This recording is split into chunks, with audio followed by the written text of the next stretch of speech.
After chat, and look at this once-in-a-lifetime group I've got here. Can you believe Rivals, enemies. Can you believe all I this? can't believe it. The Rock and Roll Express, the Midnight Express, a Heavenly Body. Wow. Unbelievable. And a Maestro. And a Maestro. They're all here. First of all, the Midnights and the Rock and Rolls. What would you say was your favorite match? Your favorite match with the Midnight Express? Was there one? Man, there were so many of them. Or was there one that sticks out in your mind? That one night, Stan Lane was stiffer than hell. Is that it? Oh man, I mean, he when he hit you, I said, Stan, just put the damn boots to me. And did he do it? Did he do it? It was unreal. You want to reply to that? Oh, you know what? These guys are the greatest workers in the world. These guys are, it was like a night off every night. It's a crime against humanity that these guys are not in the Hall of Fame, the best tag team ever. And I enjoyed every minute of every match that I had with these gentlemen. And it's great to be here with them this weekend as we approach 70 years of age. Is that right? Bill, Yeah. hey, Stan, thank you. Ricky Morton here. He's paying them off. He's paying them off. No, you know what Stan was just saying, not us. And understand me, the best heel team ever in this business, my opinion. But it's but understand the best tag. But our matches, to me, I think they will go down in history Oh, absolutely. as some of the best matches in the world, and along with, come here, fella.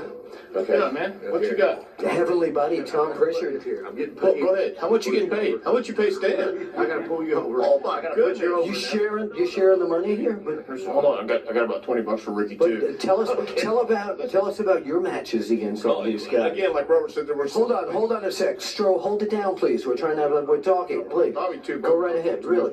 But listen. Hey, wait.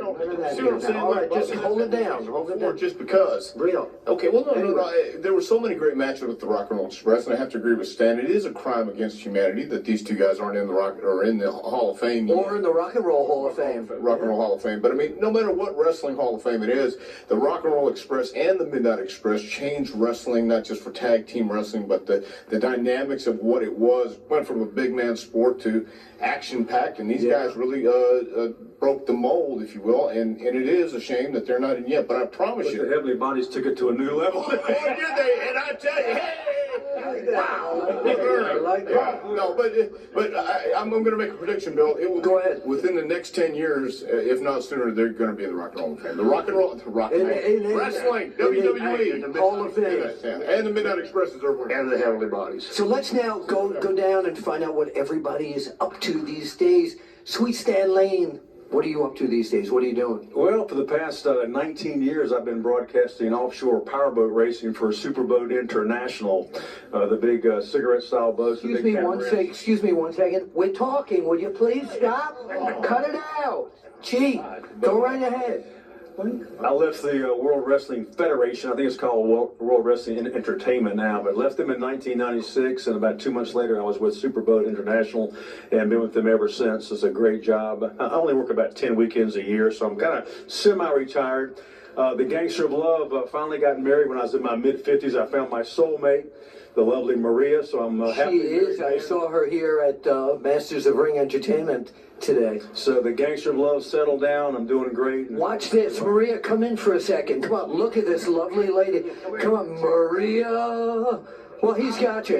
He's got you. Maria. But he's got a little my Maria, but this is Maria. So the very beautiful Maria. So this is your soulmate. This is my soulmate, yes. She's only 14, but don't tell anybody. Just kidding.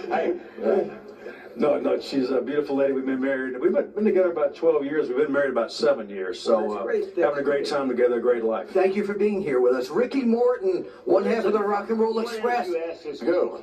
I don't wear the shirt for nothing. Let me tell you. Yeah, I have a wrestling school. It's Chucky, Tennessee. Okay. You go on Facebook, School of Morton. Yep. I really enjoy doing it, teaching kids not only about our wrestling business, and look at me, I'm the one to say this, about how to make good decisions. Thank you. And I've been hanging around with Bobby all day. Don't blame me. I understand that. I understand. But your school, where can people find you on the web? Yeah, on School On of the- Morton on Facebook. Okay. Stan Lane, what about you? No, I have no website. No website. I'm incognito. Are you in? You're not on Twitter? Not on Twitter. You're not on Facebook? I'm on Facebook. Well, she's on Facebook. I don't get on Facebook too much. I'm old school. I just now got this phone. I had a flip phone until about a week ago. I don't even know how to use them. She's been doing this. Actually, he's got a dial phone. Actually, Sarah? Earlier, I got Stan's number and I've been butt dialed about five. I fixed to call it back. Hey, I know this is you. Quit. Bobby Eaton, beautiful Bobby Eaton, Midnight Express. And sorry for that little thing there. Tell us what you're up to these days. Nothing much. Just Well, you're doing a lot of these appearances at a lot of conventions, correct? oh yeah, I enjoy doing them and seeing the people, seeing my old friends, my ex-friends. Your ex-friends, Yeah, you know, like the Rock and Roll I'm Express. gonna beat them up again. All right. Are you on social media, by the way? Knock it off with that. They put me in rehab for that. Was there? Really? Okay. Social media rehab. All right. The Stro, as you know, we've had him on the After Chat, and you were very instrumental in promoting this great Masters of Ring entertainment event that we're all at today. And it was pretty magnificent, wasn't it? Oh yeah, great turnout. Seeing old friends, making new friends, and seeing the great stars of professional wrestling, including yourself, Mr. Bill Apple. Well, I appreciate that. Singing Thank you. karaoke, man. Yeah, we did. We were out last night at Hell's Kitchen.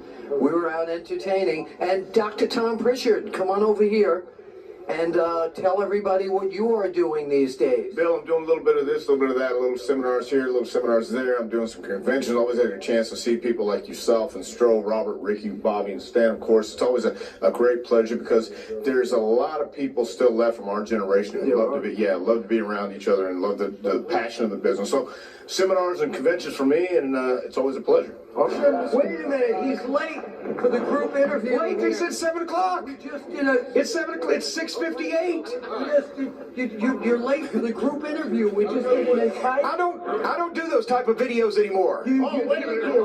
We are here at the After Chat. Jim Cornette, tonight you are being honored at Masters of Ring Entertainment. All these people here, friends and enemies, all came to see you, and frenemies.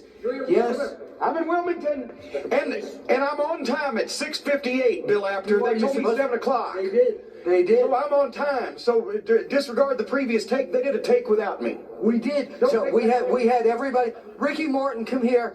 I need you to tell us a Jim Cornette story that's clean.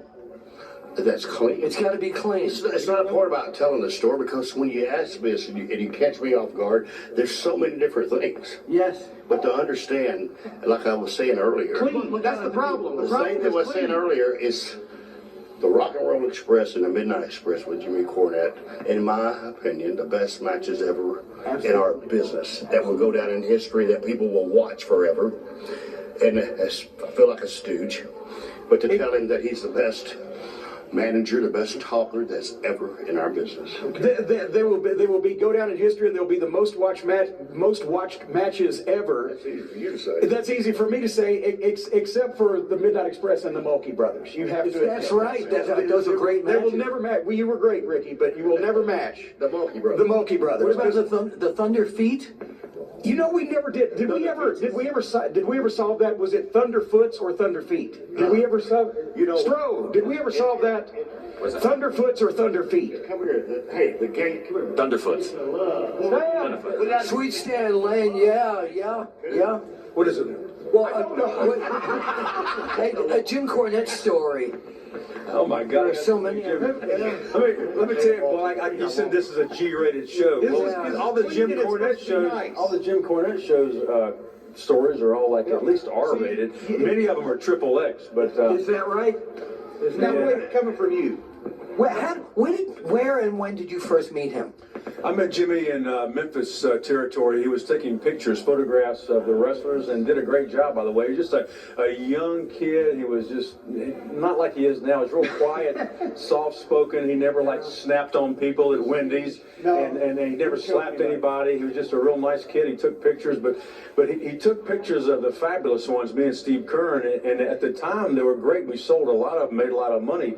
But if you see those pictures now and in the YouTube videos that we did, I mean, it looks like horrendous. He had us It was doing very these poses. suggestive. It was very suggestive. It looked like we were married, me and Kurt. It- I mean, it was brutal. It was like nobody in 1977 knew that Freddie Mercury was gay, right? And then suddenly later on you look and you go, how was this a secret, right? It was like, you know. What was going on back there in the 80s? I don't remember. But I didn't produce the gym video. I didn't produce the gym video where you were sweating and straining and riding the bicycle. Macho Hey, man. I'm just, you know. Young man. Dun, dun, dun, dun, dun, dun. We got some YMCA going on here. He shortchanges himself because he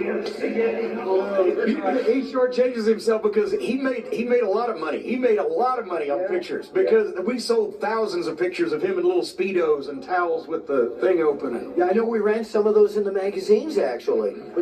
He sent them to us. I'd like for him to make another one for now. What was that? I'd like to see another one in his Speedos that we could sell today. well, no, you I don't know if Because nowadays everybody look at you like you're crazy, but back then it was good. Oh, yeah. Mostly women were buying them too. Mostly. Yeah. Let me tell you about the time on the airplane when Cornette was reading a People magazine and we were up there flying. I think it was Delta, but he got sleepy because he was very scared flying. He hated to fly, so he would read Still does. and hopefully fall asleep so he wouldn't experience it. So he dozed off and had his arms folded and he fell asleep with his head down and he had his tray table down with the People magazine there. So you couldn't tell he was sleeping. It looked like he was grossly, intently reading the magazine. So I got out of my seat and I went in my bag. I just happened to have a Hustler. I don't usually look at those magazines. I swear to God, honey.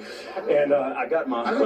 Somebody stuck it in your bag. Yeah, because I would never buy something like that. The Gangster of Love would not do stuff like that. I got the Hustler magazine and I slid the People magazine out and I opened the Hustler to the gaping centerfold and put it right there. It was horrendous. It was like a gynecology thing. So he's sitting there looking at these people are walking by going, oh my God, that's I said, I was there on the plane. And I was sitting- Come back in here. This lady walks up, she walks right up, she goes, and then she's looking at him. So finally the flight attendant came down and went, sir, yeah, well,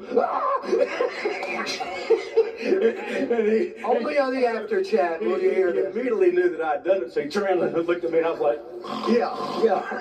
And then they said like women were walking down the aisle and they would look at me and just like With disgust. yeah, just disdain. Yeah. And it just and then here boom. Well, this is one of the reasons Jim Cornette is being honored right here tonight. that is In Wilmington, North Carolina. On our private planes, and I went home, we'd all chug beers. It's the first person I ever seen in my life, and I'm telling you, you had to be a real man to understand. He would chug a Coke.